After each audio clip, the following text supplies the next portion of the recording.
सां कफनियूं बधो पेर खोड़े बीहो सिर सां कफनियूं बधो चइजिए सिंधु चई पोइ अॻिते वधो चइजिए सिंधु चई पोइ अॻिते वधो पंहिंजे नारनि सां रहज़न जो चेरो रधो पंहिंजे नारनि सां रहज़न जो चेरो रधो पंहिंजे नारनि सां रहज़न जो चेरो रधो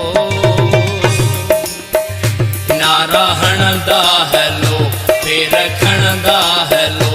नारा हणंदा हलो पेर खणंदा हलो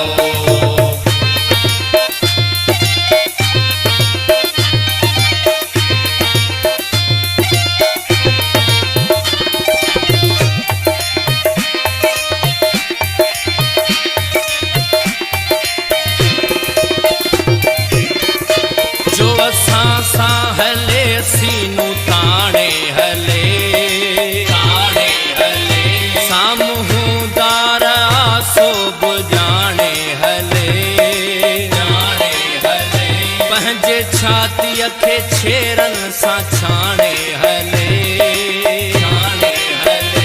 हा हले भल हले हिन ई टाणे हले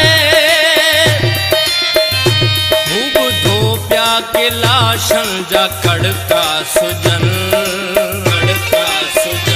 टेक गोलन मां बाहिर जा भभका उथन खून बारूद मां इफ़सोर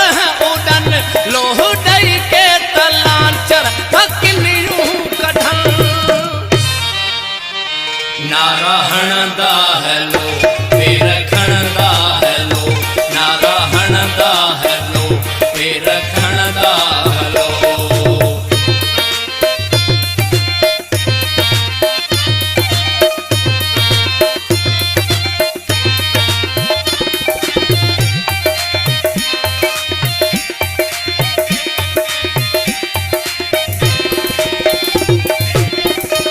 भावजी थन जा जेके थोरा अथई हाल लहणा न हुआ से ई भोरा अथई छात छाती अथई छात डोरा अथई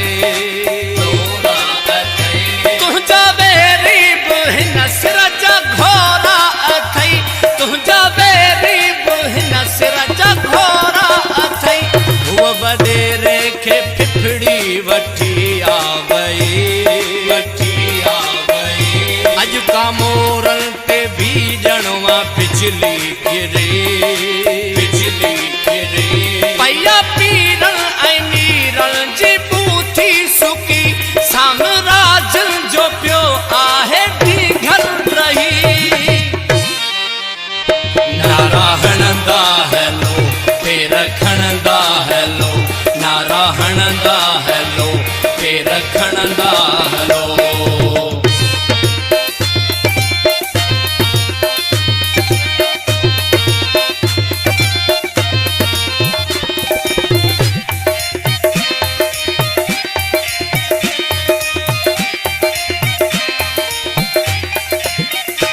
जेको गेदी ऐं गवाल गद्दार मो